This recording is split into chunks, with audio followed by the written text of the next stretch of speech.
Hello दोस्तों, कैसे हैं। मैं Sanjay Kumar Rai Bihar board study group channel में आपका स्वागत करता हूं। ठीक है। और आज हम लोग पढ़ेंगे संख्या पद्धति के बारे में, जो क्लास 9th का है और चैप्टर 1 है। और इसमें जो है सो कुछ संख्याएं हैं जो कि आपको बेसिक रूप से जानना ज़रूरी है। और संख्या पद्धति के बारे में थोड़ा अगर हम जानें तो हमारा 0, 1, 2, 3, 4, 5, 6, 7, 8 और 9, यही 10 संख्याओं के आधार पर वर्ल्ड की सारी संख्याएं लिखी जाती हैं। अब पूरे गणित में जो है सो या तो हम लोग ऐड करते हैं कहीं पे या फिर हम लोग घटाते हैं। ठीक है, ये जो है सो हमारा बेसिक चीज़ है संख्या पद्धति में। उसके बाद में दूसरा चीज़ यह है आपका कि जो है सो प्रकृत संख्या क्या होती है। तो प्रकृत संख्या 1 से लेकर के 1, 2, 3, 4 से लेकर के इन्फिनिटी तक होती है। और पूर्ण संख्या जो है सो जैसे यहाँ से चालू हुआ हमारा, ये जो है सो एरो इन्फिनिटी तक जा रहा है और ये है यहाँ पे, तो क्या होगा कि जो है सो आपका यहाँ पे 1 से चालू होगा और इन्फिनिटी तक जाएगा। तो यह हो गया आपका प्रकृत संख्या। क्या हो गया? प्रकृत संख्या। और अगर हम पूर्ण संख्या की बात करते हैं तो पूर्ण संख्या क्या होगा कि यहाँ से तो शुरू होगा, लेकिन यह क्या है कि ये थोड़ा और आगे से शुरू होगा। ये जो है सो 0 से शुरू होकर के और इन्फिनिटी तक जाएगा। तो ये हो गया पूर्ण संख्या। ठीक है, यह हो गया पूर्ण संख्या कि वह संख्या जो 0 से शुरू होकर के 1, 2, 3 से लेकर के इन्फिनिटी तक जाता है, वो कौन संख्या होता है? पूर्ण संख्या होता है। और वह संख्या जो 1 से शुरू होकर जाता है वो प्रकृत संख्या होता है। ठीक है, ये क्लियर हो गया। उसके बाद में हम आगे बात करेंगे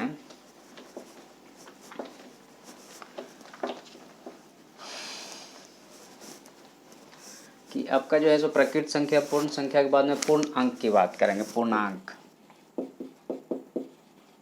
पूर्णांक का मतलब होता है अंक पूरा होना, मतलब या तो वो पॉजिटिव है या नहीं तो नेगेटिव है, नहीं या तो धनात्मक है नहीं तो ऋणात्मक है। तो मान लीजिए एक लाइन है, ये आपकी बुक में भी यहीं से चालू किया है, ये जो है सो नेगेटिव है और यहाँ पे कहीं पे 0 है। ठीक है, तो ये 1 हो गया, ये 2 हो गया, ये 3 हो गया, ये 4 हो गया, ऐसे बढ़ के इन्फिनिटी हो गया, ये -1 हो गया, ये -2 हो गया, ये -3 हो गया और ये -4 हो गया, ऐसे इन्फिनिटी हो गया। ठीक है, तो ये समझ लीजिए कि +1 है और ये +2 है, ये +3 है और यह +4 है। ठीक है, तो अब क्या है कि पूर्णांक का मतलब होता है कि उसका जो वैल्यू है या तो वो उसका जो ऋण है या तो वो पॉजिटिव है नहीं तो निगेटिव है। तो वह संख्या जो कि या तो धनात्मक है या फिर ऋणात्मक है। कैसा है? मतलब या तो पॉजिटिव है और नहीं तो नेगेटिव है। आप 10वीं वाले जो पहला लेक्चर हमारा वो भी आप लोग देख सकते हैं, उसमें भी इससे ज़्यादा बेहतर समझाया हुआ है संख्याओं के बारे में। ठीक है, क्योंकि सेम चीज़ को रिपीट करने में मज़ा नहीं आता है। तो ये पूर्णांक हो गया। अब उसके बाद में हम आपको बात करें आपका कि परिमेय संख्या के बारे में बात करते हैं। ठीक है, परिमेय संख्या। परिमेय संख्या की बात करते हैं तो वह संख्या जो P/Q के रूप में हो जहाँ Q ≠ 0 हो, मतलब कि 4/5 होना चाहिए या 10/20 होना चाहिए, लेकिन 10/0 नहीं होना चाहिए। अगर 10/0 होगा तो वह कभी जो है सो परिमेय संख्या नहीं होगा। ये क्लियर हो गया यहाँ तक। उसके बाद में हम आगे बात करते हैं आपका कि अपरिमेय संख्या। तो अपरिमेय संख्या में बात करते हैं जहाँ पे वह संख्या जो P/Q के रूप में हो कि और जो है सो Q 0 के बराबर नहीं हो। ये इसमें भी यही होता है, लेकिन क्या होता है कि मान लीजिए 10/5 किए तो यहाँ भागफल में 2 आ गया, 20 हमने 5 किए तो भागफल में यहाँ पे जो है सो 4 आ गया। अब हम बोलते हैं कि 22/7 करो या फिर √3 निकालो, √3 का वैल्यू निकालो। या फिर √2 का वैल्यू निकालो। तो इसमें क्या होगा, इसका वैल्यू अनंत तक जाएगा और रिपीट करेगा, मतलब 4 3 1 4 3 1 4 3 1, तो यह रिपीट कर रहा है, तो यह अनंत तक जा रहा है। इसलिए जो है सो इसको हम लोग बोलते हैं अपरिमेय संख्या, जो p/q के रूप में है। q जीरो नहीं है, लेकिन उसके साथ में वो रिपीट कर रहा है और ऐसा जो है सो अनंत तक जा रहा है। ठीक है। अब जो वास्तविक संख्या होता है वो परिमेय संख्या और अपरिमेय संख्या का वो होता है, सम्मिलन होता है।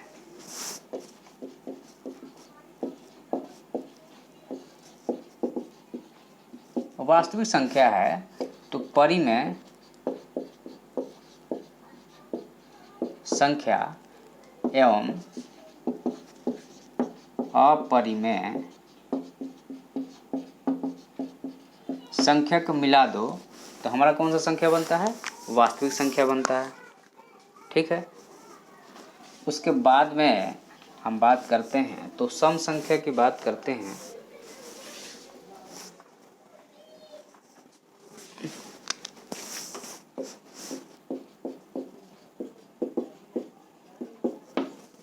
सम संख्या की बात करते हैं तो वह संख्या जो 2 से विभाजित हो, वह संख्या जो 2 से विभाजित हो वह सम संख्या होगी। और वही अगर विषम की बात करेंगे, जैसे इसमें 2 हो गया, 4 हो गया, 6 हो गया, 8 हो गया, 10 हो गया, ऐसा होगा।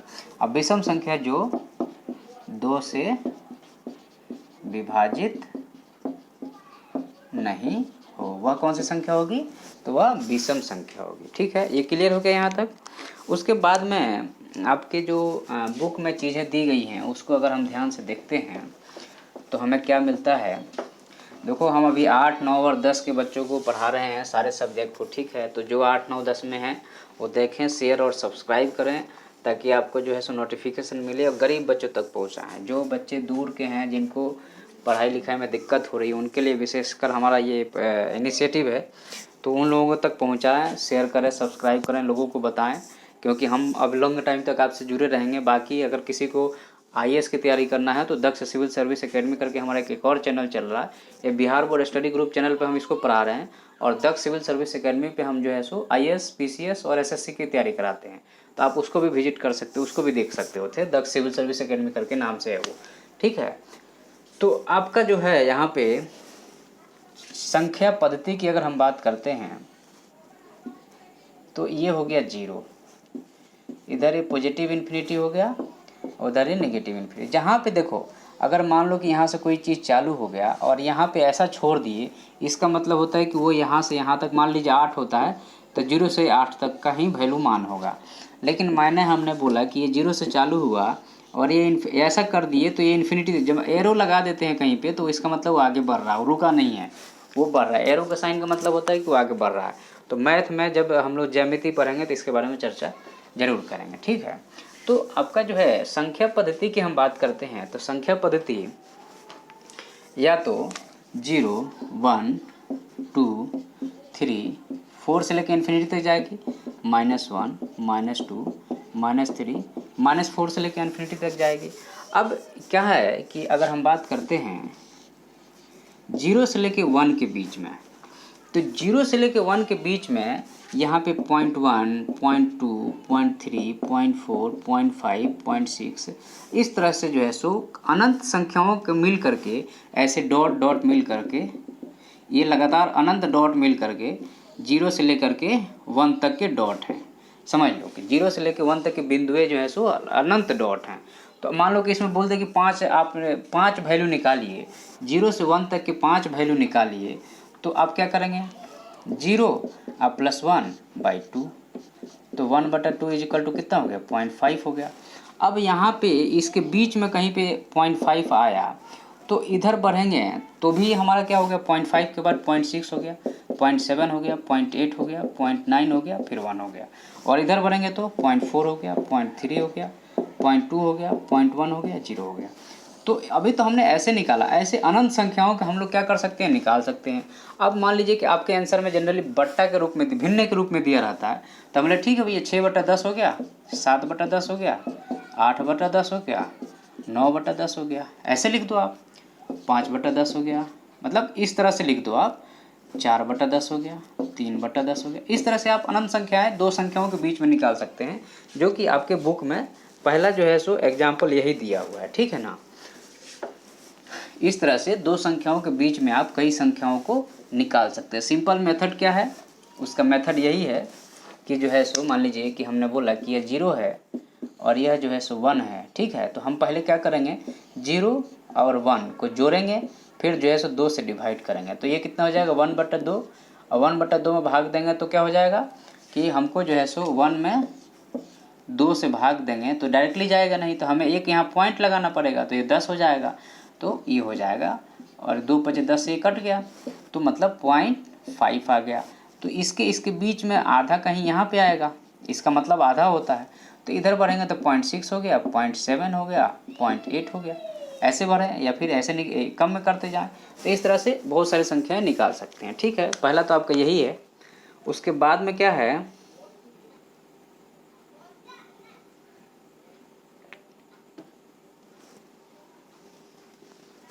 इसी चीज़ को जो है सो आपको जो अभी परिमेय संख्या बताए थे उसके बारे में बात कर रहा है कि जो है सो आपका जो है सो P/Q के रूप में है, और Q 0 के बराबर नहीं हो। परिमेय संख्या के बारे में बात कर रहा है कि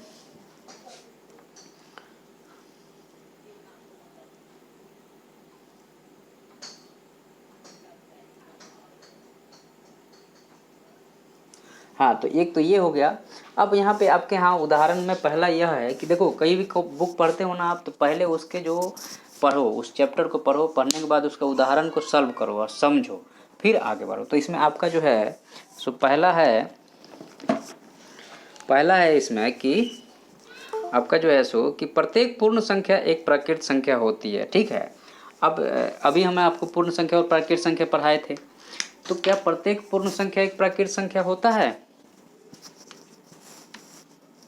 तो इसमें अगर हम बात करते हैं तो अब हमें देखना पड़ेगा कि प्राकृत संख्या कहाँ चालू होते हैं, 1, 2, 3, 4, 5, 6 से लेकर इन्फिनिटी तक। अब पूर्ण संख्या कहाँ, 0, 1, 2, 3, 4, 5, 6 इन्फिनिटी तक जाती है, ठीक है। तो बोलता है कि प्रत्येक पूर्ण संख्या एक प्राकृत संख्या होता है। तो अब देखो, प्रत्येक पूर्ण संख्या एक प्राकृत संख्या होता है। अब यहाँ पे समझना है कि पूर्ण संख्या में तो 0 है, लेकिन प्राकृत संख्या में 0 तो नहीं है। मतलब यह कथन क्या है, गलत है, कि प्राकृत संख्या में 0 नहीं है, नहीं तो पूर्ण संख्या नहीं हो जाएगा, इसलिए इनका कथन यह गलत हो गया। उसके बाद में बोलता है कि प्रत्येक पूर्णांक एक परिमेय संख्या होती है। हाँ ठीक है, पूर्णांक या तो पॉजिटिव होगा, पॉजिटिव 4 होगा, या फिर निगेटिव 4 होगा। तो हम 4/1 तो लिख सकते हैं ना, ठीक है। तो इसलिए जो है यह क्या है, इसलिए जो है सो यह सत्य है। उसके बाद में है कि प्रत्येक परिमेय संख्या एक पूर्णांक होता है। अब देखो, परिमेय संख्या P/Q के रूप में होता है, और Q 0 के बराबर नहीं होता है, लेकिन 0 के बराबर नहीं। अब तो यहाँ पे क्या है कि यह जो है सो प्रत्येक परिमेय संख्या एक पूर्ण अंक है। तो पूर्णांक मतलब पूर्ण अंक है, तो पूर्ण अंक हमेशा नहीं होता है। जैसे मान लो कि हमने 3/5 लिख दिया, तो उसको डिवाइड करेंगे तो कोई पूर्ण अंक तो आएगा नहीं, डिविजिबल में पॉइंट में आएगा, इसलिए जो है सो यह नहीं होगा, ठीक है ना। अब उसके बाद में आपका आता है, उसके बाद आता है कि एक और क्वेश्चन है आपका, एग्जाम्पल नंबर जो है सो दूसरा है। 1 और 2 के बीच में, 1 और 2 के बीच में 5 परिमेय संख्या ज्ञात करो। 5 परिमेय संख्या ज्ञात कीजिए, ठीक है ना। 1 और 2 के बीच में 5 परिमेय संख्या ज्ञात करना है। तो हम क्या करेंगे, 1 अब प्लस 2। अब पहला चीज़ ये है कि एक लाइन खींचेंगे, यहाँ पे 1 है और यहाँ पे 2 है। तो हम 1 और 2 को डिवाइड करके फिर इससे 1 और 2 को जोड़कर डिवाइड कर देंगे, तो 3/2 = 1.5 हो गया। तो इसके बीच में आएगा, यहाँ पे कहीं आएगा 1.5। तो अब हम क्या करें, कितने हमें ज्ञात करने हैं, 5 परिमेय संख्या ज्ञात करने हैं, ठीक है।